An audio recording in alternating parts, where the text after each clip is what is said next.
Daniel Obono, votre réaction, 147 sièges pour l'Alliance. Quand on regarde dans le détail, alors évidemment, et Bernard Sananès le rappelait, il faudrait être prudent, on va voir comment ça va évoluer dans les jours qui viennent, mais pour l'instant, 84 sièges pour LFI dans cette Alliance, 90 pour le Rassemblement National. Oui, mais d'abord, moi, je suis extrêmement heureuse que nous ayons réussi le pari de la nouvelle Union populaire. Personne ne nous attendait là et nous avons montré que c'était possible d'unir sur un programme radical. Et nous représentons la principale force avec la nouvelle Union populaire parlementaire.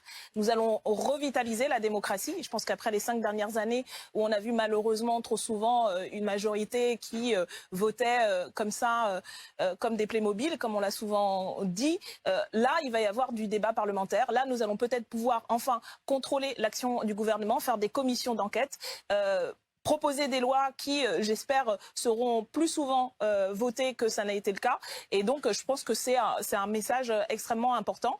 Je regrette qu'il y ait eu autant d'abstention, mais ça, c'était aussi malheureusement, je crois, un peu la stratégie du pouvoir qui n'a rien fait pour permettre que le plus grand nombre de nos concitoyens et concitoyennes s'inscrivent et aient connaissance de cette échéance. Et puis, je crois aussi que ce qui va se passer dans les prochaines semaines, c'est pas simplement des négociations d'appareils, des installations de députés, c'est aussi le pays, le mouvement social, les mouvements associatifs qui vont aussi, je crois, être inspirés par les résultats que nous avons eus. Et c'est ça aussi la démocratie. Vous demandez ce soir donc des textes portés par votre alliance puissent être votés. Est-ce qu'à l'inverse, vous savez l'expression, avec un grand pouvoir viennent de grandes responsabilités, est-ce qu'avec un grand groupe, cette alliance est prête aussi à faire un pas pour certains textes, s'il y a des concessions de la majorité présidentielle, pour faire avancer les choses?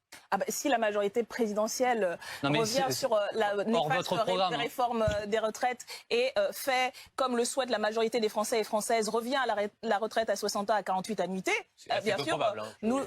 Écoutez, la dernière fois, la mobilisation citoyenne et un peu du travail que nous avons fait à l'Assemblée avait mis un échec à leur mauvaise réforme. Donc, oui, si... Pardon, mais c'est le Covid qui a mis je pense qu'il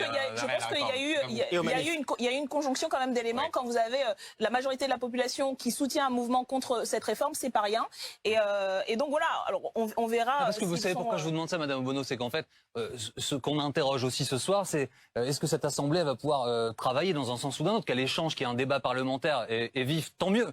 Mais est-ce qu'il en sortira quelque chose? Est-ce qu'à la fin, on ne va pas rester au niveau des échanges? C'est ça la crainte, en fait. Écoutez, la question, c'est quels sont les projets qui sont proposés aux Français et aux Françaises. Et nous, notre projet, on l'a dit, c'est un programme de gouvernement avec plus de 600 mesures. Et c'est ça que nous voulons voir appliquer dans l'intérêt général.